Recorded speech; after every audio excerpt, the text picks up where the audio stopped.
সুপ্রিয় দর্শকবৃন্দ, আসসালামু আলাইকুম। গ্রামগঞ্জ থেকে আমি আবার হাজির হয়ে গেলাম আরেকটি নতুন ভিডিওতে। আমাদের প্রত্যন্ত অঞ্চল, আমাদের গ্রামে পার্শ্ববর্তী একটি ছোট বাঁশের সাঁকো রয়েছে। ওই সাঁকো দিয়ে মানুষে যাতায়াত করে। বিশেষ করে এই বছর আমাদের নদীতে জোয়ারের পানি অতি শীঘ্রই এসে গেছে। এখন সাধারণ যারা কৃষক রয়েছে তারা খুবই চিন্তিত যে তারা তাদের কাঙ্ক্ষিত ফসল বাড়িতে তুলে আনতে পারবে কিনা, এটা এখন সন্দেহের মধ্যে রয়েছে।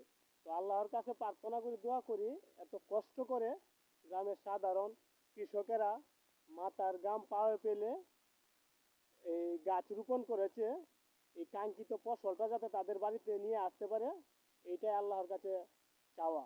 বিশেষ করে এই বছর যে পরিমাণ শিলাবৃষ্টি হচ্ছে, আসলে এটা আমরা যারা গ্রামে রয়েছে, গ্রামের সন্তান রয়েছে, তারাই বুঝতে পারি একজন কৃষকের কতটুকু আতঙ্কের মধ্যে থাকে এরকম শিলাবৃষ্টি পড়লে। জমির মধ্যে, ওই যে আমাদের পাশে দেখেন জমি আছে, এই জমির মধ্যে যদি আপনার শিলাবৃষ্টি পড়ে ভাই, কিচ্ছু থাকে না, জমি একেবারে ধ্বংস হয়ে যায়। তো দেখেন আমাদের গ্রামের ভিউ কত সুন্দর। এই গ্রামের টানে এই জন্য আমি বারবার ফিরে আসি। বিশেষ করে সাঁকোটা আমার কাছে সবচেয়ে ভালো লাগলো। ভাতিজা, কিছু বলবে নাকি? আচ্ছা, ঠিক আছে।